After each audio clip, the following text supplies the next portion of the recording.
ओम नमो नारायण। प्रिय भक्तों, आज हम आपको आमल की एकादशी के उस पावन महत्व के बारे में बताने जा रहे हैं जिस दिन आंवले के वृक्ष में स्वयं भगवान विष्णु का वास माना गया है। प्रिय भक्तों, शास्त्रों में वर्णित आमल की एकादशी की कथा न केवल पापों का नाश करती है बल्कि मनोकामनाओं की पूर्ति का मार्ग भी खोलती है। शास्त्रों में बताया गया है कि आमल की एकादशी के दिन आंवले के वृक्ष में स्वयं भगवान विष्णु का वास होता है। आइए जानते हैं इसकी अद्भुत कहानी। आज की यह वीडियो अंत तक अवश्य देखिए। मांधाता बोले कि हे वशिष्ठ जी, यदि आप मुझ पर कृपा करें तो किसी ऐसे व्रत की कथा कहिए जिससे मेरा कल्याण हो। महर्षि वशिष्ठ बोले कि हे राजन, सब व्रतों से उत्तम और अंत में मोक्ष देने वाले आमल की एकादशी के व्रत का मैं वर्णन करता हूँ। यह एकादशी फाल्गुन माह के शुक्ल पक्ष में होती है। इस व्रत के करने से समस्त पाप नष्ट हो जाते हैं। इस व्रत का फल 1000 गोदान के फल के बराबर होता है। अब मैं आपसे एक पौराणिक कथा कहता हूँ, आप ध्यानपूर्वक सुनिए। एक वैदिश नाम का नगर था जिसमें ब्राह्मण, क्षत्रिय, वैश्य और शूद्र चारों वर्ण आनंद सहित रहते थे। उस नगर में सदैव वेद ध्वनि गूंजा करती थी तथा पापी, दुराचारी तथा नास्तिक उस नगर में कोई नहीं था।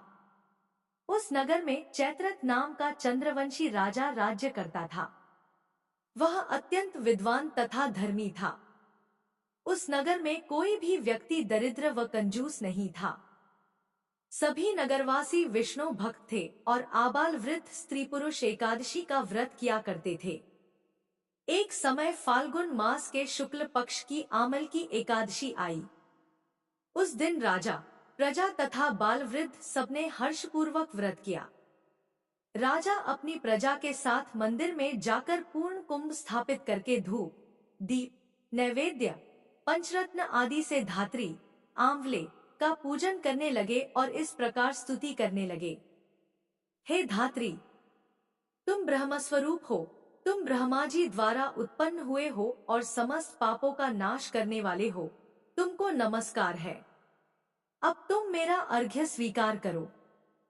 तुम श्री रामचंद्र जी द्वारा सम्मानित हो, मैं आपकी प्रार्थना करता हूँ, अतः आप मेरे समस्त पापों का नाश करो। उस मंदिर में सबने रात्रि को जागरण किया। रात के समय वहां एक बहेलिया आया जो अत्यंत पापी और दुराचारी था। वह अपने कुटुंब का पालन जीव हत्या करके किया करता था। भूख और प्यास से अत्यंत व्याकुल वह बहेलिया इस जागरण को देखने के लिए मंदिर के एक कोने में बैठ गया और विष्णु भगवान तथा एकादशी महात्म्य की कथा सुनने लगा। इस प्रकार अन्य मनुष्यों की भांति उसने भी सारी रात जागकर बिता दी। प्रातः काल होते ही सब लोग अपने घर चले गए तो बहेलिया भी अपने घर चला गया। घर जाकर उसने भोजन किया। कुछ समय बीतने के पश्चात उस बहेलिये की मृत्यु हो गई। मगर उस आमल की एकादशी के व्रत तथा जागरण से उसने राजा विदुरथ के घर जन्म लिया और उसका नाम वसुरथ रखा गया। युवा होने पर वह चतुरंगिनी सेना के सहित तथा धन धान्य से युक्त होकर 10,000 ग्रामों का पालन करने लगा।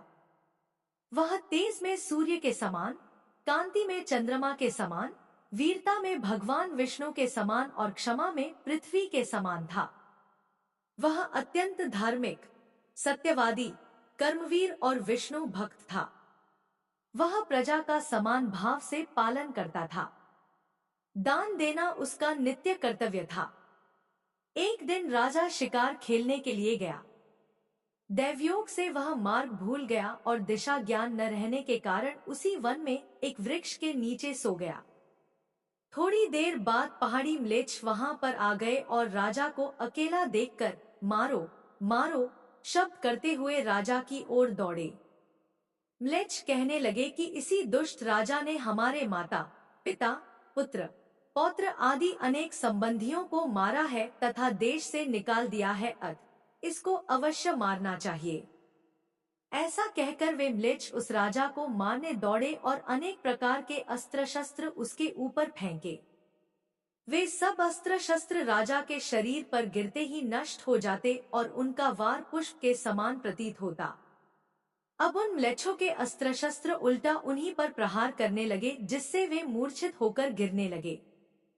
उसी समय राजा के शरीर से एक दिव्य स्त्री उत्पन्न हुई। वह स्त्री अत्यंत सुंदर होते हुए भी उसकी भ्रिकुटी टेढ़ी थी। उसकी आंखों से लाल लाल अग्नि निकल रही थी, जिससे वह दूसरे काल के समान प्रतीत होती थी। वह स्त्री म्लेच्छों को मारने दौड़ी और थोड़ी ही देर में उसने सब म्लेच्छों को काल के गाल में पहुंचा दिया। जब राजा सोकर उठा तो उसने म्लेच्छों को मरा हुआ देखकर कहा कि इन शत्रुओं को किसने मारा है? इस वन में मेरा कौन हितैषी रहता है? वह ऐसा विचार कर ही रहा था कि आकाशवाणी हुई, हे राजा, इस संसार में विष्णु भगवान के अतिरिक्त कौन तेरी सहायता कर सकता है? इस आकाशवाणी को सुनकर राजा अपने राज्य में आ गया और सुखपूर्वक राज्य करने लगा। महर्षि वशिष्ठ बोले कि हे राजन, यह आमल की एकादशी के व्रत का प्रभाव था। जो मनुष्य इस आमल की एकादशी का व्रत करते हैं, वे प्रत्येक कार्य में सफल होते हैं और अंत में विष्णुलोक को जाते हैं।